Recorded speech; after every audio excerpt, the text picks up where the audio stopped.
Sholawat kepada Nabi Muhammad bukanlah sekadar rangkaian kata tanpa makna, melainkan sebuah simfoni cinta yang mengalun dari kedalaman jiwa seorang hamba. Ia adalah ekspresi penghormatan tertinggi kepada insan pilihan, yang telah diamanahi risalah agung oleh Allah.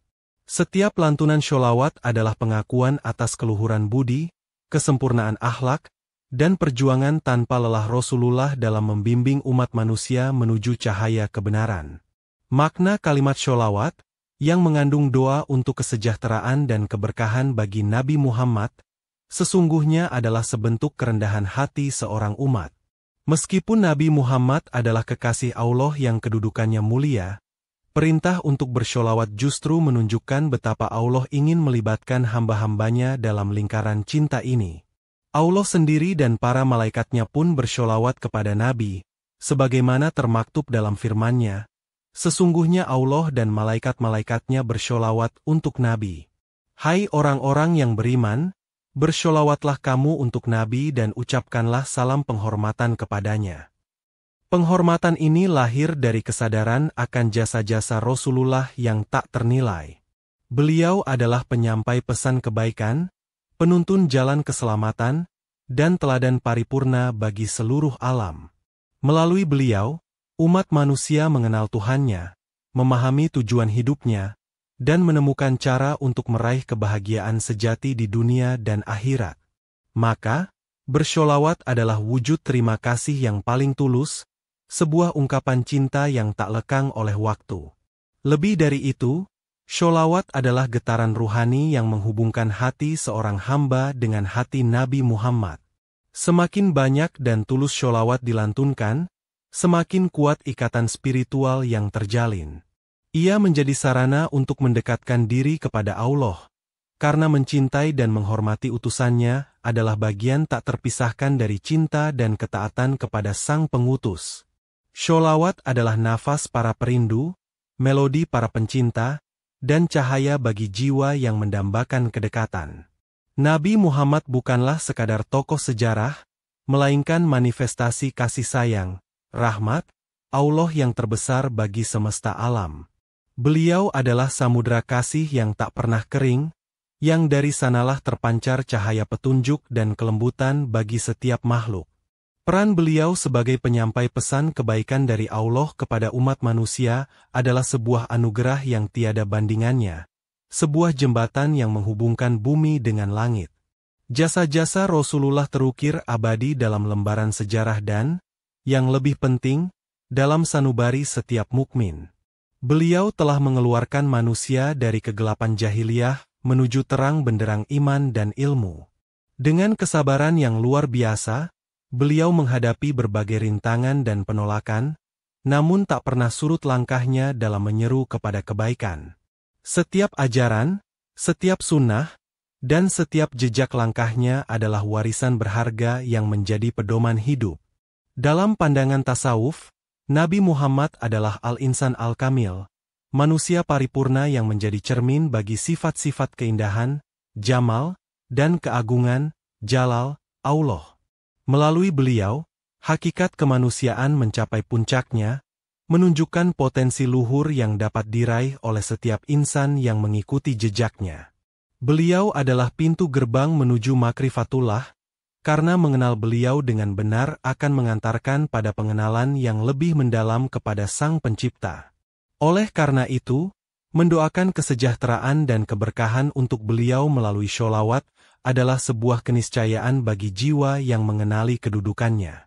Sholawat menjadi ungkapan cinta dan kerinduan kepada pribadi agung yang telah menjadi sebab turunnya rahmat yang melimpah. Semakin seorang hamba menyelami samudra kasih sayang Rasulullah, semakin ia akan merasakan kedekatan dengan sumber segala kasih sayang, yaitu Allah. Salah satu sunatullah atau hukum alam yang ditetapkan Allah dalam penyampaian nikmat dan kebaikan adalah melalui perantara, wasilah. Dalam rumus dunia, yang disebutkan, Allah seringkali menitipkan keridoannya dan menyampaikan anugerahnya melalui tangan-tangan atau sebab-sebab tertentu. Ini bukanlah berarti Allah tidak mampu menyampaikan secara langsung, melainkan sebuah hikmah agar manusia saling terhubung, saling menghargai, dan menyadari bahwa setiap kebaikan seringkali melibatkan peran pihak lain. Sama halnya dengan Rasulullah yang menjadi wasilah utama sampainya hidayah dan risalah ilahi, terdapat pula wasilah-wasilah lain dalam skala yang berbeda dalam kehidupan seorang hamba. Orang tua adalah wasilah kehadiran seorang anak di dunia, sarana pertumbuhan fisik dan kasih sayang awal. Guru adalah wasilah sampainya ilmu Allah, pembuka cakrawala pengetahuan dan pembentuk karakter. Bahkan, setiap individu yang pernah menjadi jalan datangnya rezeki, pertolongan, atau nasihat baik, sejatinya adalah perpanjangan tangan kebaikan Allah. Kewajiban untuk mendoakan kebaikan pada orang-orang yang telah menjadi jalan kebaikan ini adalah bentuk adab dan pengakuan atas sunatullah tersebut.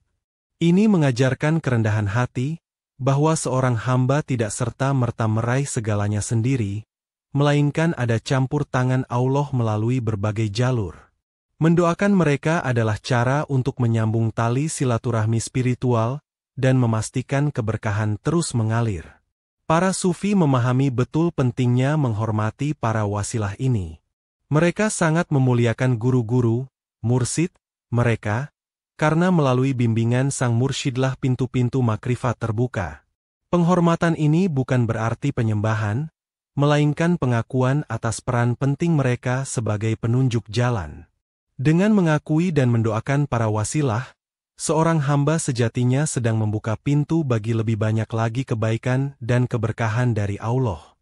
Sebaik-baik seorang hamba adalah ia yang memiliki adab bersyukur yang paripurna. Adab ini mencakup dua tingkatan utama. Pertama, bersyukur kepada Allah sebagai sumber segala nikmat, Al-Mun'im Al-Hakiki, dan kedua, berterima kasih serta mendoakan kebaikan kepada siapapun yang telah menjadi sarana atau saluran sampainya nikmat tersebut. Keduanya adalah bagian yang tak terpisahkan dari manifestasi syukur yang sejati. Bersyukur kepada Allah adalah landasan utama. Seorang hamba menyadari dengan sepenuh hati bahwa setiap tarikan nafas, setiap denyut jantung, setiap rezeki yang diterima, dan setiap ilmu yang dipahami, semuanya berasal dari anugerah Allah semata. Rasa syukur ini diwujudkan melalui ketaatan, ibadah yang khusyuk, dan penggunaan nikmat tersebut di jalan yang diridhuinya. Tanpa pengakuan akan Allah sebagai sumber primer, ucapan terima kasih kepada makhluk akan kehilangan makna spiritualnya. Namun, Islam juga mengajarkan untuk tidak melupakan jasa perantara. Mendoakan kebaikan, bersholawat dalam makna yang lebih luas, kepada Rasulullah, orang tua, guru, dan siapapun yang telah menjadi jalan kebaikan adalah wujud nyata dari syukur yang beradab. Ini menunjukkan bahwa seorang hamba tidak hanya melihat hasil akhir, tetapi juga menghargai proses dan pihak-pihak yang terlibat dalam sampainya nikmat tersebut. Sebagaimana sebuah hadis menyebutkan, tidak dikatakan bersyukur kepada Allah barang siapa yang tidak berterima kasih kepada manusia. Dengan demikian, seorang hamba yang bijak akan senantiasa menghubungkan setiap kebaikan yang diterimanya kembali kepada Allah, seraya tidak lupa mendoakan keberkahan bagi para wasilah. Praktik ini akan melapangkan hati, menjauhkan dari sifat sombong dan lupa diri, serta membuka pintu-pintu rahmat dan nikmat yang lebih besar. Adab bersyukur yang lengkap inilah yang akan mengantarkan seorang hamba pada kedudukan yang mulia di sisi Allah. Sholawat yang dilantunkan dengan lisan, betapapun banyaknya, akan memiliki daya tembus yang berbeda jika tidak diiringi dengan kehadiran hati. Bagi seorang hamba yang telah, benar dan dibimbing Allah hati dan lisannya, dalam bersholawat, setiap untayan doa untuk Rasulullah adalah ekspresi tulus yang lahir dari kedalaman kalbu yang dipenuhi cinta dan pengagungan. Keselarasan antara ucapan lisan dan getaran batin inilah yang menjadi kunci diterimanya sholawat dan terbukanya pintu-pintu keberkahan. Kebenaran hati dalam bersholawat tercermin dari niat yang murni, yaitu semata-mata karena mengharap ridho Allah dan sebagai wujud cinta kepada Rasulullah, bukan karena pamrih duniawi atau keinginan untuk dipuji. Hati yang benar adalah hati yang telah dibersihkan dari sifat-sifat tercela seperti ria, ujub, dan kesombongan.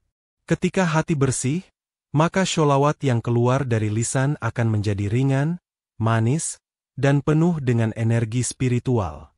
Bimbingan Allah atas hati dan lisan seorang hamba adalah anugerah yang sangat besar. Ini berarti Allah telah membukakan pintu pemahaman, faham, dan rasa, dzauq, kepada hamba tersebut mengenai hakikat dan keutamaan sholawat. Lisannya tidak lagi sekadar bergerak mekanis, tetapi setiap huruf yang terucap diresapi oleh kesadaran akan keagungan pribadi yang didoakannya.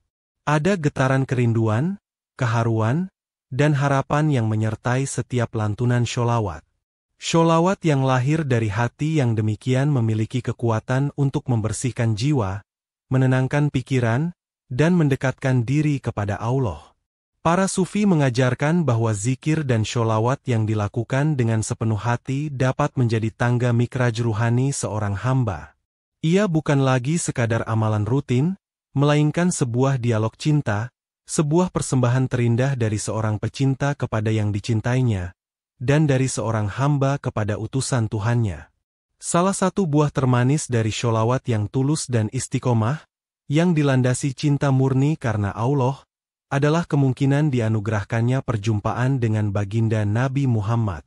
Perjumpaan ini, sebagaimana disebutkan, bisa terjadi baik secara batin, yakazah, maupun melalui mimpi, ruya syadikah.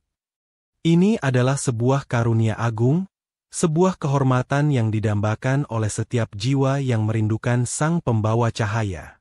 Perjumpaan batin seringkali dialami oleh para wali Allah, atau hamba-hamba pilihan yang hatinya telah mencapai tingkat kesucian dan kedekatan tertentu. Dalam kondisi terjaga, mereka bisa merasakan kehadiran ruhani Nabi Muhammad, menerima ilham, atau mendapatkan petunjuk spiritual melalui beliau. Perjumpaan semacam ini bukanlah hal yang mudah diraih dan merupakan rahasia Allah yang diberikan kepada siapa yang dikehendakinya. Ia adalah bukti nyata dari kedekatan spiritual yang mendalam. Bagi kebanyakan umat, perjumpaan melalui mimpi adalah bentuk anugerah yang lebih umum. Mimpi bertemu Nabi Muhammad adalah mimpi yang benar, karena setan tidak dapat menyerupai wujud beliau yang mulia. Mimpi ini membawa kesejukan, ketenangan, dan seringkali menjadi peneguh iman serta sumber inspirasi bagi yang mengalaminya. Melihat wajah beliau dalam mimpi adalah kebahagiaan yang tak terlukiskan, sebuah momen yang akan terukir abadi dalam sanubari. Namun, penting untuk diingat bahwa perjumpaan ini adalah anugerah, bukan sesuatu yang bisa dipaksakan atau dijadikan tujuan utama yang melalaikan ibadah lainnya. Fokus utama seorang hamba tetaplah meraih ridho Allah dan meneladani sunnah Nabi Muhammad dalam kehidupan sehari-hari. Jika Allah berkehendak, atas dasar ketulusan cinta dan sholawat yang konsisten, perjumpaan itu akan menjadi hadiah indah yang semakin menguatkan langkah seorang hamba di jalan kebenaran. Insya Allah. Mimpi bertemu dengan Nabi Muhammad merupakan salah satu bentuk karunia khusus dari Allah kepada hambanya. Ia adalah secercah cahaya dari alam gaib yang menyinari hati seorang mukmin, memberikan peneguhan, dan terkadang membawa pesan atau petunjuk. Para ulama sepakat, berdasarkan hadis yang syahih, bahwa barang siapa melihat Nabi Muhammad dalam mimpi, maka ia benar-benar telah melihatnya. Sebab setan tidak akan mampu menyerupai rupa beliau yang agung. Kehadiran Nabi Muhammad dalam mimpi seorang hamba seringkali menjadi tanda cinta dan perhatian beliau kepada umatnya, bahkan setelah ribuan tahun wafatnya. Ini menunjukkan bahwa ikatan ruhani antara beliau dengan umatnya tetap terjalin. Mimpi tersebut bisa datang sebagai penghibur di kala sedih, penguat di kala lemah, atau pemberi semangat untuk terus istiqomah di jalan kebaikan. Setiap detail dalam mimpi tersebut bisa mengandung makna dan hikmah tersendiri bagi yang mengalaminya. Bagi seorang salik atau penempuh jalan spiritual, mimpi bertemu Nabi bisa menjadi validasi atas kesungguhan usahanya atau menjadi arahan untuk langkah selanjutnya. Wajah beliau yang penuh cahaya, senyumnya yang menenangkan, atau nasihatnya yang lembut dalam mimpi dapat menjadi sumber kekuatan dan kebahagiaan yang luar biasa. Tidak jarang, mimpi ini menjadi titik balik dalam kehidupan seseorang, mendorongnya untuk lebih taat dan lebih bersemangat dalam meneladani akhlak mulia Rasulullah. Namun, perlu diingat bahwa pengalaman mimpi ini bersifat personal dan tidak seharusnya menjadi sumber kesombongan atau klaim keutamaan diri. Ia adalah amanah yang patut disyukuri dengan cara meningkatkan kualitas iman dan amal. Yang terpenting setelah mimpi tersebut adalah bagaimana seorang hamba menerjemahkan kebahagiaan dan pesan dari mimpi itu ke dalam perilaku nyata, yaitu dengan semakin mencintai dan mengikuti sunnah Nabi Muhammad dalam setiap aspek kehidupannya. Puncak dari kecintaan dan penghormatan kepada Nabi Muhammad, yang diekspresikan melalui sholawat dan bahkan mungkin dianugerahi perjumpaan, adalah termanifestasikannya akhlak mulia beliau dalam diri seorang hamba. Sholawat yang hakiki tidak berhenti pada lisan atau getaran batin semata, tetapi ia harus membuahkan perubahan perilaku, menjadikan seorang hamba semakin mirip dengan pribadi yang dicintai dan didoakannya. Meneladani akhlak Nabi Muhammad adalah wujud cinta yang paling nyata dan paling tinggi nilainya. Cinta sejati menuntut adanya ittiba, atau upaya mengikuti jejak langkah sang kekasih. Bagaimana seorang hamba bisa mengaku mencintai Rasulullah jika perbuatannya bertentangan dengan ajaran dan sunnahnya? Sholawat yang benar akan menginspirasi seorang hamba untuk menghiasi dirinya dengan sifat-sifat luhur seperti kejujuran, amanah, kesabaran, kasih sayang kepada sesama, kedermawanan, dan kerendahan hati. Perjumpaan dengan Nabi Muhammad, baik dalam mimpi maupun secara ruhani, sejatinya juga membawa pesan untuk semakin menyempurnakan akhlak. Melihat keagungan dan keindahan pribadi beliau seharusnya memotivasi seorang hamba untuk berusaha membersihkan diri dari sifat-sifat tercela dan menggantinya dengan sifat-sifat terpuji yang dicontohkan oleh Rasulullah. Inilah bukti bahwa cinta dan perjumpaan itu telah meresap ke dalam jiwa dan mengubahnya menjadi lebih baik. Pada akhirnya, hakikat sholawat dan kerinduan akan perjumpaan bermuara pada satu tujuan, menjadi pribadi yang diridau Allah dengan menapaki jalan yang telah ditunjukkan oleh utusannya. Keberkahan sholawat akan terpancar dalam setiap tindakan, ucapan, dan sikap seorang hamba, menjadikannya rahmat bagi lingkungannya, sebagaimana Nabi Muhammad adalah rahmat bagi seluruh alam. Inilah buah termanis dari cinta, inilah warisan terindah dari sang Nabi.